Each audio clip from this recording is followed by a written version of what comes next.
요즘 우리의 가장 큰 관심사는 건강과 생명입니다. 코로나19 사태로 인해서 건강과 이 생명이 위협받는 그런 시대를 우리가 맞고 있는 것이죠. 건강과 생명을 지키기 위해 우리는 이미 많은 곳에서 삶의 변화를 경험하고 있습니다. 사람들 간의 접촉이 제한되고 있죠. 그래서 비접촉, 비대면, 이것이 일상화되어 있는 그런 사회입니다. 또한 해외여행을 자유롭게 왕래하고 있었는데 이제는 더 이상 그런 일이 허락되지 않습니다. 이런 변화의 일상생활이 우리에게 있습니다. 그런데 앞으로 이런 일들이 얼마나 더 심하게 변하게 될지 그것을 알 수도 없는 그런 환경 가운데 있는 것이죠. 우리 모두는 이 문제가 빨리 해결되어서 과거처럼 그렇게 자유롭게 살았으면 하는 그런 마음이 있습니다. 그러나 안타까운 것은 과거와 똑같은 생활로 우리가 돌아갈 수 없게 된다 하는 것입니다. 그래서 과거와 똑같은 일상이 아니라 변화된 삶 속에서 우리가 살아가게 될 것이죠. 다시 말해서 우리는 지금 이제 새로운 변화의 시대에 살게 된다는 것이에요. 변화의 시대를 맞고 있다 하는 것입니다. 이런 사태가 일어나게 된 원인 무엇일까? 잘못된 일이 무엇이었을까? 그것을 우리는 분석하고 그리고 반성해야 합니다. 그리고 새로운 삶의 모습을 통해서 이런 일들을 바꿔가야 합니다. 올바른 삶의 태도로 바꿔가야 하는 그런 시대에 우리가 있게 됐다 하는 것이죠. 그런데 우리가 생각해보는 안타까운 것은 뭐냐면요. 일반적으로 사람들은 이처럼 자신의 삶이 변화되는 일에 대해서 싫어하는 마음을 가지고 있다 하는 것이에요. 삶의 변화를 거부하려 하고 때로는 반항하려고 하는 그런 마음의 생각과 태도를 가진 사람들이 있습니다. 잘못된 삶에서 올바른 삶으로 바꿔가야 하는데 그것조차도 거부하려고 하는 그런 사람들이 있다 하는 것이죠. 이게 사실은 바로 인간들이 가지고 있는 연약함이고 안타까운 일입니다. 우리에게도 그리고 어떤 사람들에게도 있는 그런 안타까운 모습이다 하는 것이에요. 변화를 싫어하려고 하는 것입니다. 하나님께서는요, 이 땅에 예수님을 보내셨습니다. 왜 예수님을 이 땅에 보내셨을까요? 그것은요, 하나님께서 새로운 시대를 열려고 하셨기 때문에 그런 거예요. 하나님께서 새로운 은혜의 시대, 새로운 구원의 시대를 하나님께서 열으려고 하신 거예요. 바로 예수님을 통해서 이런 새로운 구원과 은혜의 시대를 이 땅에 허락하시기 위해 예수님이 이 땅에 오셨다 하는 것입니다. 오늘 본문에 보면요, 예수님께서 더러운 귀신을 내어 쫓으시는 이야기가 등장하고 있습니다. 예수님께서 귀신을 내어 쫓으십니다. 이건 하나님의 능력으로 인하여서 이루어진 일입니다. 여러분, 우리가 하나님의 능력이라고 하는 것을 생각하고 말하려고 할 때 한번 생각해 보십시오. 우리의 능력으로 해결할 수 있는 일들을 가지고 하나님의 능력을 생각하거나 말하지 않습니다. 우리가 우리의 능력으로 해결할 수 없는 일들이 일어나게 될 때, 그럴 때에 하나님의 능력을 언급하게 되는 것이죠. 여러분, 분명히 귀신을 쫓아내는 일은요, 하나님의 능력으로 인하여서 일어난 일입니다. 왜냐하면 이건요, 우리의 능력으로 행할 수 있는 일이 아니기 때문에 그런 것이죠. 14절 말씀에 보면 예수님께서 말 못하는 귀신을 쫓아내셨습니다.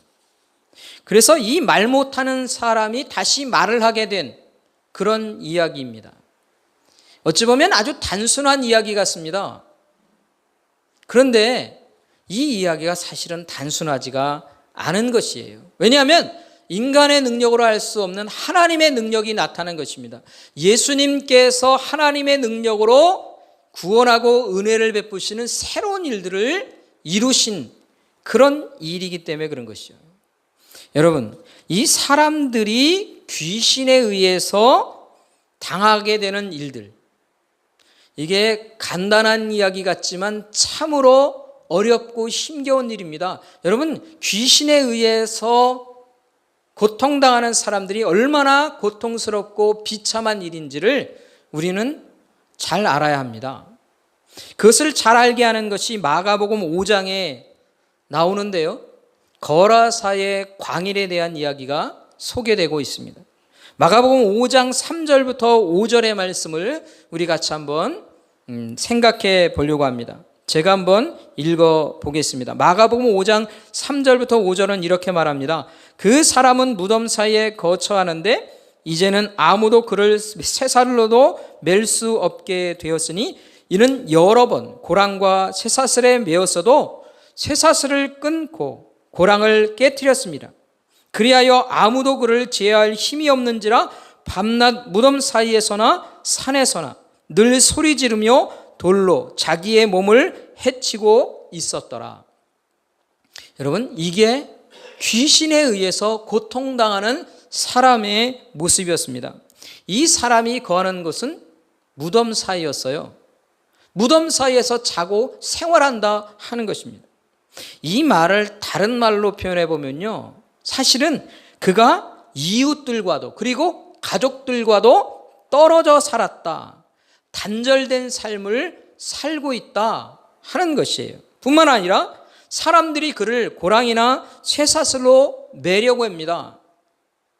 그를 제어하려고 하는 것이죠. 그런데 그 모든 것을 다 끊어버렸다는 거예요. 인간의 능력이 아닌 일들이 나타납니다. 그래서 가족들과 이웃들조차도 다 포기한 사람, 사회로부터 완전히 버림받은 인생, 그게 바로 이 사람의 모습이에요. 심지어는요, 자기의 몸을 스스로 자해까지 합니다. 여러분, 이 사람은요, 인간으로서의 삶을 완전히 빼앗긴 삶을 살고 있는 것입니다. 빼앗긴 인생을 살고 있다는 것이에요. 왜 그렇습니까? 누가 이렇게 한 겁니까? 바로 귀신이 그렇게 한 겁니다. 사탄 마귀의 지배 속에 살고 있는 사람의 삶이라고 하는 것이 이렇다 하는 것이에요. 얼마나 비참한 인생을 살고 있느냐. 그런데 문제는 뭐냐면요, 이런 상황을 벗어날 힘이 인간에게는 없다는 거예요. 어떤 인간도 스스로 귀신에게서 벗어나고 사단 마귀로부터 벗어날 수 있는 힘을 가진 인간은 없다 하는 것이, 이것이 인간이 가진 능력의 한계입니다. 비참한 현실이죠. 인간은 무능한 존재일 뿐이다 하는 것입니다. 그런데 하나님께서 예수님을 통해서 일을 하셨다는 거예요. 이런 말도 안 되는 상황에서 벗어나게 하신 겁니다. 이것이 바로 예수님께서 귀신을 내어 쫓으시는 일의 본대의 모습이다 하는 것이에요. 무능한 인간을 대신해서 예수님이 되어 싸우십니다. 그리고 귀신을 쫓아내시는 거예요. 하나님의 능력을 통해 예수님께서 이루시는 일이다 하는 것입니다. 이게 하나님께서 예수님을 통해 이루시는 은혜의 사건인 거예요. 이 사람으로 보면 구원이 일어난 거예요. 구원의 사건이라는 것이에요.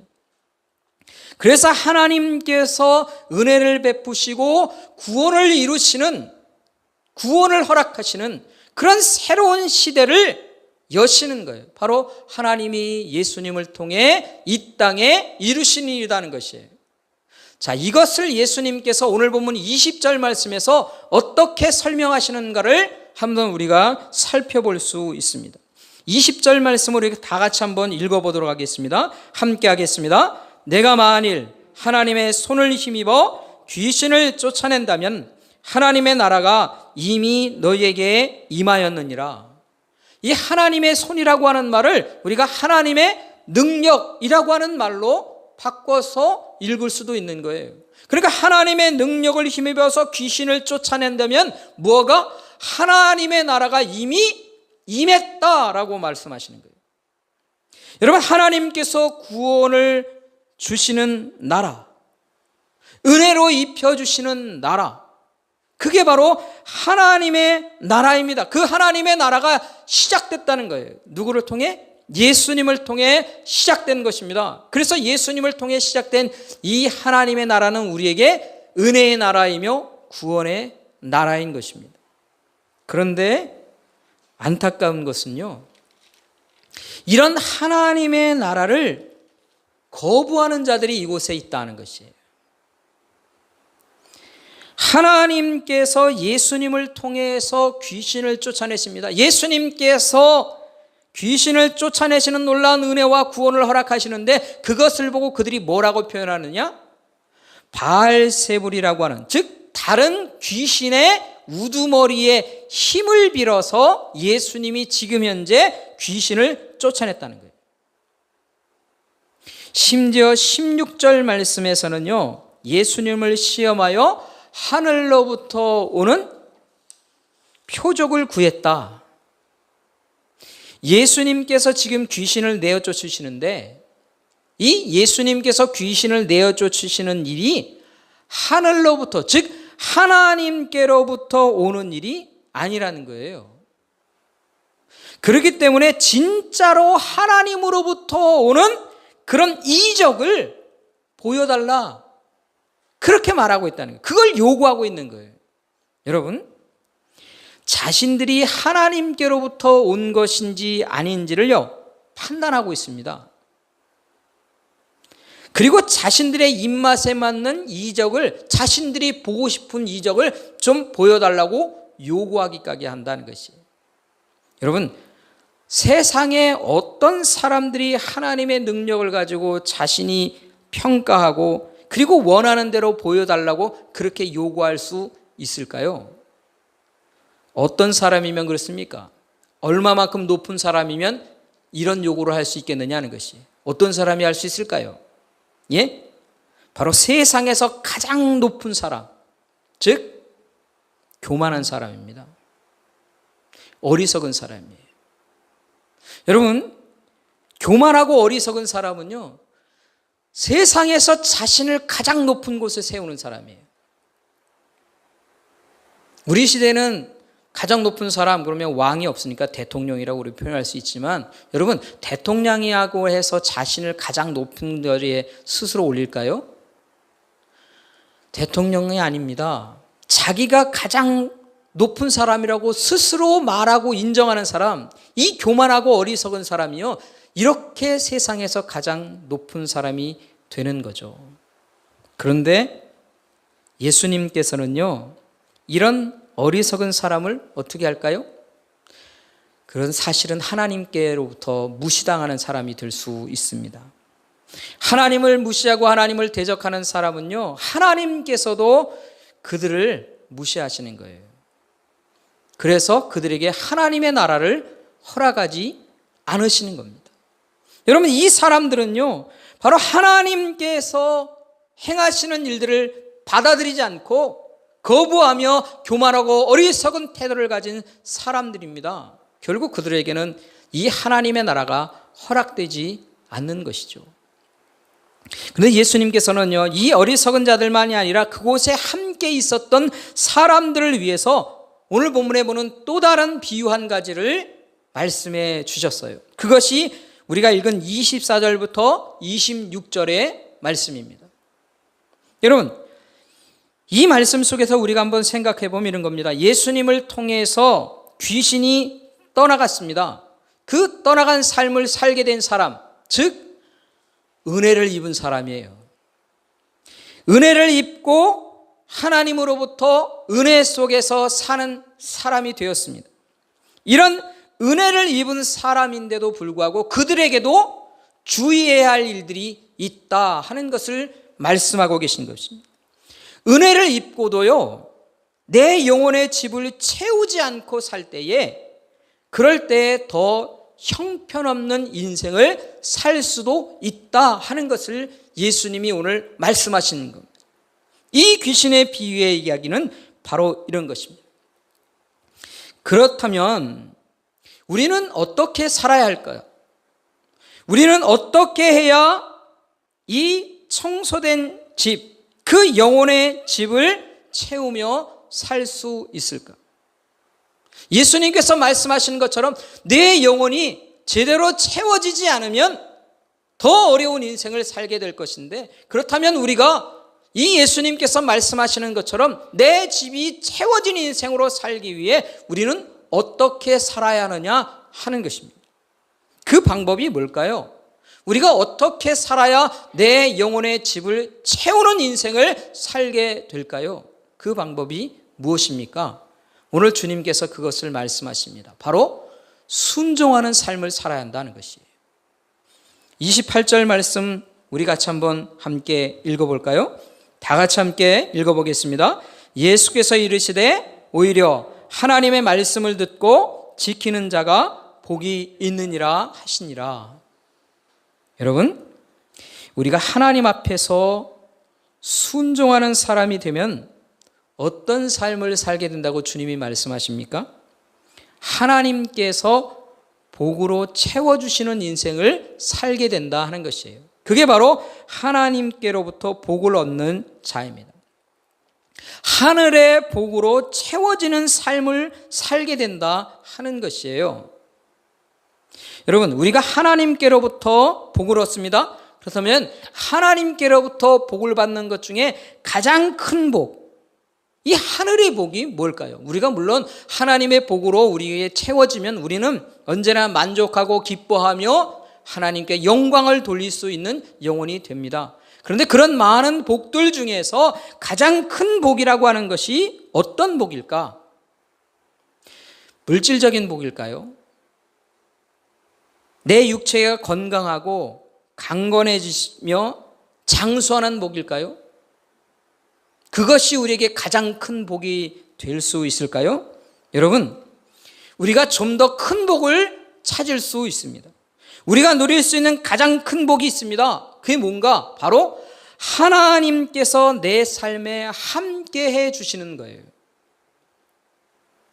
하나님께서 내 인생에 늘 함께 동행해 주시는 인생을 사는 겁니다. 여러분, 그게 가장 큰 복을 누리며 사는 거예요. 그래서 하나님께서 동행해 주시는 인생은요, 이건 복이 한두 개가 아니라 모든 인생 전부가 다 복인 거예요. 그러니까 우리 모든 믿음의 식구들이 이 복을 소망하고 누리며 사는 여러분 될 수 있기를 간절히 소원합니다. 하나님께서 내 인생에 늘 함께 동행해 주시는 거예요. 내가 어찌할 바를 몰라서 하나님께 간절한 마음으로 기도할 때 하나님께서 해결해 주시는 그런 은혜를 경험합니다.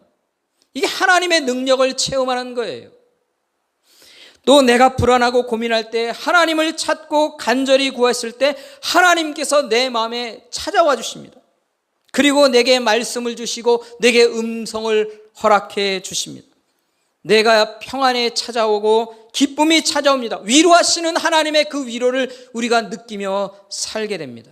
여러분, 이게요, 우리가 이런 복들을 어떻게 하면 누리게 될까?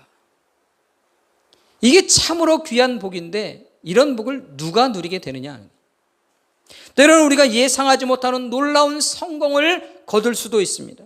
물질의 풍요함과 건강을 회복하고 건강한 삶을 우리가 경험할 수도 있습니다.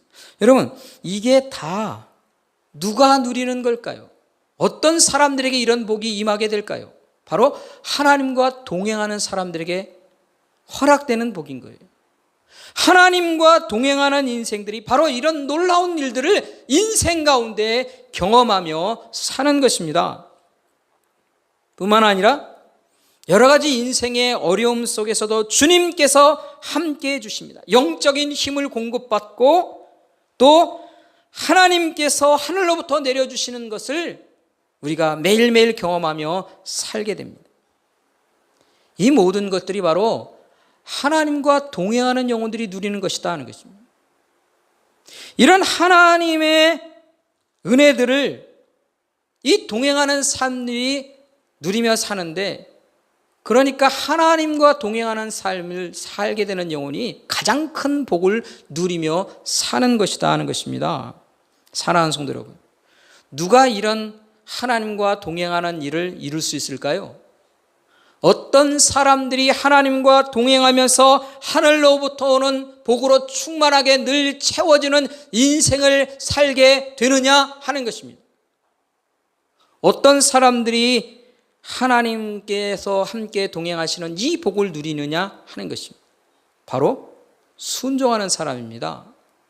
하나님의 말씀을 따라 하나님께 나의 삶을 드리며 하나님과 함께 살겠다, 그렇게 다짐하고 고백하는 이 순종하는 삶을 살려고 하는 영혼들이 바로 그 모든 것들을 누리며 살게 되는 거예요. 순종하는 영혼들에게 하나님께서 늘 동행해 주시는 것입니다. 하나님의 말씀을 따라 하나님을 따라서 살겠다고 다짐하고 하나님의 편을 선택하며 사는 영혼들이 바로 순종하는 사람들이죠. 하나님께서 가시는 곳을 따라 살겠다, 하나님께서 기뻐하시는 일로만 살겠다, 하나님께서 원하시는 길을 선택하며 살겠다, 그렇게 마음의 다짐과 고백을 가지고 사는 영혼들이 바로 순종하는 영혼들입니다. 이런 순종하는 영혼들을 순종하며 삶을 살게 될 때 하나님께서 늘 동행해 주시고 하늘의 복으로 우리를 채워주신다 하는 것입니다. 그런데 여러분, 반대로 이 하나님의 말씀에 순종하지 않고 살 때는 어떨까요? 하나님의 말씀을 거부하고 외면하며 산다면 어떨까요? 이것이 하나님의 뜻인 것을, 이렇게 가는 것이 하나님의 길인 것을 알면서도 외면합니다. 선택하지 않습니다. 내가 보기에는 이게 더 합당한 것 같아 하면서 하나님의 뜻과는 다른 길을 내 마음대로 내 멋대로 살아가려 한다면 어떻겠느냐 하는 것이, 그런 인생들은 하나님으로부터 점점 멀어집니다. 하나님으로부터 멀어진 인생은요, 하나님의 복을 누릴 수가 없어요. 하나님으로부터 멀어져 하나님과 동행하지 않는데 어떻게 하나님의 복을 누릴 것이라고 말할 수 있고 기대하겠느냐 하는 것입니다. 여러분, 하나님과 함께 동행하지 않고 하나님 앞에 순종하지 않는 영혼들은요, 그 영혼의 집을요 채울 수가 없어요. 텅텅 비는 인생을 사는 것입니다. 아무것도 남지 않은 허무하고 허탈한 인생을 살 수밖에 없습니다. 하나님 없는 인생은요, 마치 귀신에 붙들려서 살았던 그 빼앗긴 인생을 살았던 사람과 다를 게 없는 거예요, 여러분. 겉으로는 귀신을 인해서 사는 사람들과 다른 것 같아 보이지만 그 영혼은 이미 비어있는 인생이 된다는 것이, 하나님 없는 인생은요 빈 인생이에요. 그래서 결국 인생의 종착역에 뭐를 느끼게 됩니까? 뭐를 경험하게 됩니까? 무엇을 깨닫게 되느냐는 것이에요. 허무한 것을 깨닫게 되는 거예요. 무능하다라고 하는 것을 깨닫게 되는 거예요. 그래서 사단마귀의 이 계계에 빠져서 하나님 없는 인생을 사는 사람들은 결국 자신의 인생이 무능한 인생인 것을 아는 거예요. 왜? 어디로 가야 할지를 모릅니다. 인생의 마지막 종착역에서 내가 무엇을 해야 될지를 몰라요. 어디로 가야 할지를 모르는 거예요. 왜? 내 영혼이 비어있기 때문에 그런 것입니다. 내 인생의 집이 비어있는 거예요. 하나님과 동행하면서 하나님의 은혜를 누리며 사는 인생은요, 내가 어디로 가야 할지를 분명히 압니다. 어디로 가야 합니까? 하나님의 손을 붙들고 하나님과 동행하면 그것이 바로 내 인생의 온전한 길인 것을 알고 살아왔기 때문에 그냥 당연하게 인생의 종착역에서도 하나님 붙들고 가는 거예요. 왜? 내가 원래 살아왔던 길이니까. 그런데 하나님 없는 인생, 하나님의 말씀에 순종하지 않고 살았던 인생은 비어있기 때문에 뭘 채워야 할지, 어떻게 살아야 할지 아무것도 알지 못하는 것이죠. 내 인생이 비어있는 인생은요, 더 허무한 인생이 되어버리는 것이다. 더 허탄한 인생이 되어버리는 것임을 우리 모두가 깨달아야 할 줄 압니다. 그래서 하나님 없는 인생은요, 참 비참한 인생이 되는 것입니다. 하나님의 은혜를 입고 내 영혼의 집이 깨끗이 청소되어 있는데도 불구하고 하나님과 동행하는 삶이, 그 영적인 경험들이 없는 인생은요, 빈 집으로 살아가는 인생이 되는 것입니다. 사랑하는 성도 여러분, 오늘 이 시간 다시 한번 다짐하고 고백하는 영혼들이 될 수 있기를 간절히 소원합니다. 내 인생이 어떤 인생을 살아야겠습니까? 하나님의 말씀을 붙들고 하나님의 말씀을 따라 순종하며 사는 인생이 되어야 할 줄 압니다. 내가 하나님의 편을 따라서 선택하며 살아야 합니다. 하나님께서 기뻐하실 일이 무엇인가를 묻고 하나님이 이 길을 가면 기뻐하시겠구나, 내가 손해보고 내가 하나님 앞에서 얻을 수 있다면 그래도 내가 하나님의 길을 따르겠다, 이렇게 순종하며 하나님 말씀 따라 사는 영혼들, 하나님이 늘 동행해 주시면서 그 인생을 채워 주실 것입니다. 그 영혼의 집을 채워 주실 것입니다. 여러분, 이 믿음을 가지고 하나님 앞에 살기로 다짐하는 저와 여러분 될 수 있기를 간절히 소원합니다. 늘 하나님의 편을 선택하고 하나님의 길을 따라 살면서 하나님께서 주시는 참된 하늘의 복들로 채워지는 인생을 살아가는 저와 여러분의 인생이 되기를 다시 한번 주님의 이름으로 축원합니다. 축원합니다. 이 시간 함께 기도하겠습니다.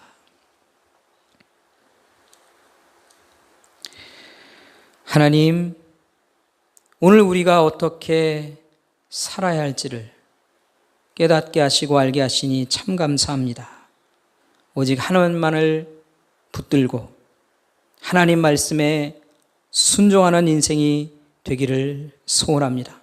그래서 하나님이 채워주시는 내 인생이 되길 원합니다. 하나님의 말씀에 순종하지 않고 살 때에 내 인생은 비일 수밖에 없는 것을 고백하옵나니, 하나님, 오직 하나님의 말씀을 따라 순종하는 영혼이 되어서 하나님이 내 인생을 채워주시고 내 영혼의 집을 채워주시는 놀라운 은혜를 누리며 살게 허락하여 주시옵소서. 지금은 우리 구주 예수 그리스도의 은혜와 하나님의 놀랍고 크신 사랑하심과 성령께서 이 시간 충만케 하시사 위로하시며 역사하시는 일들이 이제 주님 앞에 순종을 다짐하고 살기로 다짐하는 모든 영혼들 위해 지금부터 영원토록 함께 계실지어다.